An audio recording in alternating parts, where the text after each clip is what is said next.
Break ನಂತರ ಸುಹಾಸಿನಿ ಕಾರ್ಯಕ್ರಮಕ್ಕೆ ಮತ್ತೆ ಸ್ವಾಗತ. ಯುಟ್ರಿನ್ ಫೈಬ್ರಾಯ್ಡ್ ಬಗ್ಗೆ ಮಾತಾಡ್ತಾ ಇದ್ವಿ. ಈಗ ಕಾಲರ್ ರೆಡಿ ಇದ್ದಾರೆ ರೂಪಾ ಅಂತ ಬೆಂಗಳೂರಿಂದ. ರೂಪಾ ಅವರೇ ಹೇಳಿ, ಏನು ಸಮಸ್ಯೆ ಇದೆ? ಮ್ಯಾಮ್ ನಾನು ಡಾಕ್ಟರ್ ಹತ್ರ ಮಾತಾಡ್ಬೇಕಾಗಿತ್ತು. ಮಾತಾಡಿ, ಕೇಳಿಸ್ತಿದೆ. ಹಲೋ ಮ್ಯಾಮ್, ನಂದು 3 months ಆಯ್ತು ಪೀರಿಯಡ್ಸ್ ಆಗಿಲ್ಲ.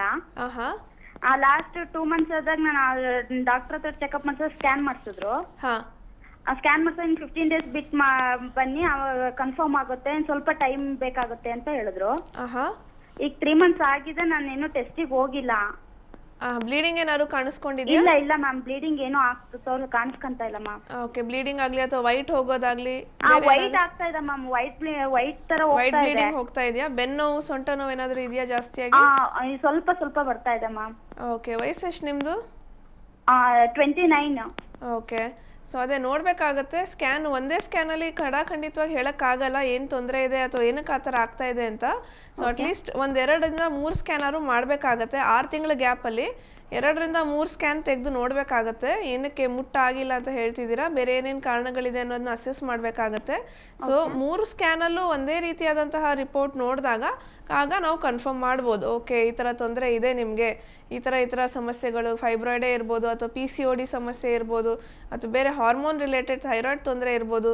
ಸೊ ಯಾವುದೇ ಸಮಸ್ಯೆ ಆಗಲಿ ಅದನ್ನು ಫೈನಲ್ ಆಗಿ ನಾವು ಡಯಾಗ್ನೋಸ್ ಮಾಡೋಕ್ಕೆ ಮುಂಚೆ 2ರಿಂದ 3 ಸಲ ನಾವು ಒಂದು ಪರೀಕ್ಷೆನ ಮಾಡ್ತೀವಿ.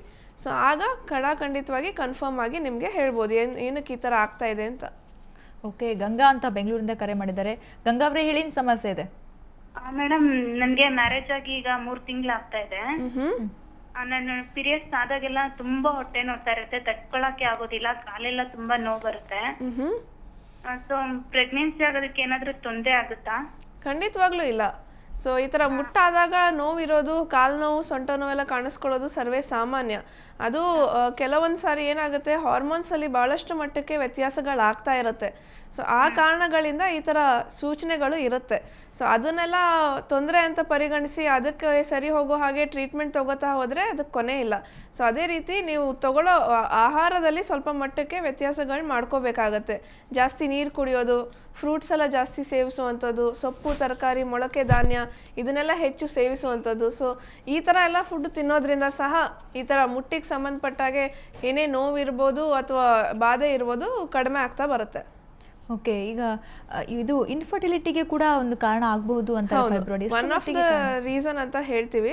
ತುಂಬಾ ಕಾಮನ್ ರೀಸನ್ ಆಗಿ ತಗೊಳ್ಳಲ್ಲ ನಾವು. ಆದ್ರೆ ಈಗ PCOD, ಥೈರಾಯ್ಡ್ ಎಲ್ಲ ನೋಡಿದ್ರೆ ಅದು ಸರ್ವೇ ಸಾಮಾನ್ಯ ಕಾರಣ ಆಗಿರುತ್ತೆ ಇನ್ಫರ್ಟಿಲಿಟಿಗೆ. ಆದ್ರೆ ಫೈಬ್ರಾಯ್ಡ್ ಅನ್ನುವಾಗ ಒನ್ ಆಫ್ ದ ರೀಸನ್ ಅಂತ ತಗೋತೀವಿ. ಫೈಬ್ರಾಯ್ಡ್ ಇಂದ ಮಕ್ಕಳು ಆಗ್ಬಾರ್ದು ಅನ್ನೋ ಏನೇ ಖಂಡಿತವಾದಂತಹ ಕಾರಣ ಇಲ್ಲ.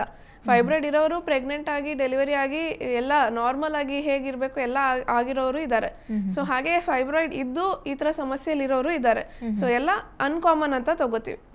ಒಂದು ಅಂದ್ರೆ ಹೋಮಿಯೋಪತಿಲಿ ವಿತೌಟ್ ಸರ್ಜರಿ ಫೈಬ್ರಾಯ್ಡ್ ನ ಇದು ಮಾಡಬಹುದು. ಹೌದು, ಕರಗಿಸೋ ಹಾಗೆ ಔಷಧಿ ಕೊಡ್ತೀವಿ ನಾವು.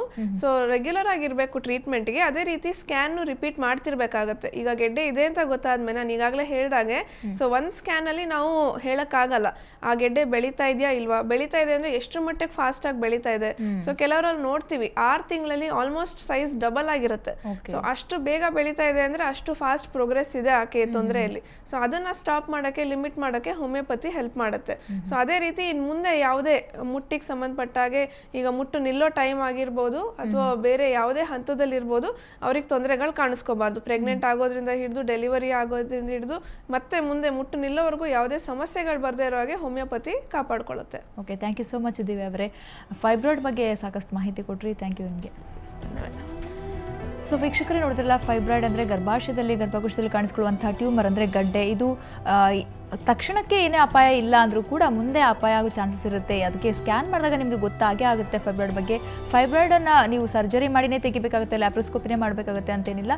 ಹೋಮಿಯೋಪತಿಯಲ್ಲಿ ನಿಮಗೆ ಮಾತ್ರೆಗಳಿಂದನೇ ಅದನ್ನು ಕರಗಿಸುವಂಥ ಒಂದು ಮಾತ್ರೆಗಳ ಸೌಲಭ್ಯ ಇದೆ. ಸೊ ಇದ್ರ ಬಗ್ಗೆ ಸಾಕಷ್ಟು ಮಾಹಿತಿ ತಿಳ್ಕೊಂಡ್ರೆ ಅಂತ ತಿಳಿಸ್ತಾ ಇವತ್ತಿನ ಸುವಾಸನೆ ಮುಗಿಸ್ತಾ ಇದ್ದೀನಿ. ಕ್ಷಣ ಸುದ್ದಿಗಾಗಿ ನೋಡ್ತಾ ಇರಿ ಸುವರ್ಣ ಸುದ್ದಿವಾಹಿನಿ.